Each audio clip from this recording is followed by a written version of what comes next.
Friends, welcome છે YouTube channel doctor ધરા જોશી પર. આજે ફરીથી હું રિઝનિંગ મેથ્સના એક્ઝામ્પલ લઈને આવી છું. હવે ટાટ સેકન્ડરીની એક્ઝામ ખૂબ જ નજીકમાં છે, ખૂબ જ 5 દિવસો બાકી છે, તો તમારી તૈયારી સારી એવી ચાલતી હશે. તો જ્યારે આવા એક્ઝામ્પલ પૂછાતા હોય એકદમ સિમ્પલ, તો એ તો એટેન્ડ કરવાના જ રહે. એના સિવાય તો તમને માર્ક ખૂબ જ સારા આગળ મેરિટ સ્કોર માટે તમને મળી રહેશે. આ ટાટ સેકન્ડરી 2023માં પૂછાયેલું એક્ઝામ્પલ છે. તો પ્લસની જગ્યાએ ગુણાકાર, ગુણાકારની જગ્યાએ માઇનસ, ભાગાની જગ્યાએ પ્લસ અને માઇનસની જગ્યાએ ભાગાકાર હોય તો 175 માઇનસ 25 ભાગ્યા 5 વત્તા 20 ગુણ્યા 3 વત્તા 10 નું પરિણામ શું આવશે? તો પહેલા તો આપણે જે રકમ છે આપણે એમને એમ લખી દઈશું. તમે તમારા જ્યારે પ્રશ્નપત્ર આવે તો પાછળ રફ વર્ક કરીને આવા એક્ઝામ્પલ તમે ગણી શકો છો. -25 ભાગ્યા 5 વત્તા 20 ગુણ્યા 3 અને વત્તા 10. તો આ રકમ જે છે આપણે હાલ એમ જ લખી છે. હવે જે ચિહ્ન ચેન્જ કરવાના છે હવે કરીશું આપણે. તો પહેલા માઇનસ છે, તો માઇનસ એટલે કે શું છે? ભાગાકાર. તો 175 ભાગ્યા 25. હવે આવ્યો ભાગાકાર, તો ભાગાકારની જગ્યાએ છે પ્લસ નિશાની, તો 5 વત્તા વત્તાની જગ્યાએ છે ગુણાકાર, તો ગુણ્યા 20 ગુણાકાર આવ્યો, તો ગુણાકારની જગ્યાએ છે બાદબાકી -3 અને વત્તા, તો વત્તાની જગ્યાએ છે ગુણાકાર, તો ગુણામાં 10.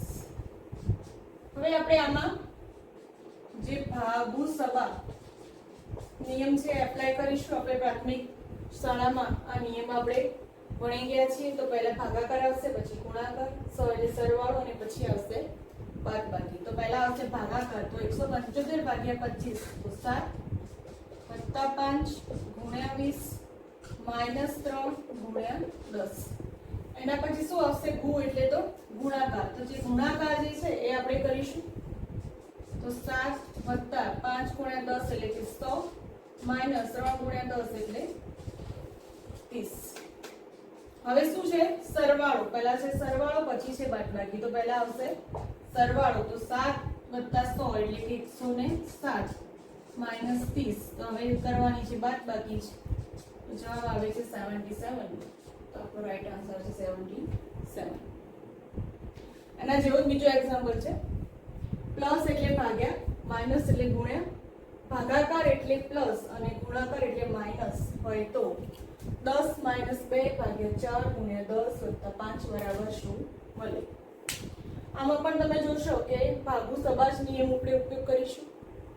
તમે જે નિશાનીઓ છે એને ખૂબ જ ચીવટતાથી લખો અને એની જગ્યાએ શું છે એ વ્યવસ્થિત લખાણ લખશો તો તરત જ ખૂબ જ એક જ મિનિટની અંદર જવાબ આવી જાય છે. તો પહેલા જે રકમ આપી છે આપણે લખીએ 10 - 2 ભાગ્યા 4 ગુણ્યા 10 વત્તા 5. તો માઇનસ છે પહેલા, તો માઇનસની જગ્યાએ શું છે? ગુણાકાર, 10 ગુણ્યા 2. પછી આવે છે ભાગાકાર, તો ભાગાકાર એટલે પ્લસ, તો પ્લસ 4. પછી આવે છે ગુણાકાર, તો ગુણાકાર એટલે છે -10 અને પછી છે પ્લસ, તો પ્લસ શું છે? ભાગાકાર, તો ભાગ્યા 5. તો આમાં પણ ભાગુ સબા નિયમ આપણે એપ્લાય કરીશું.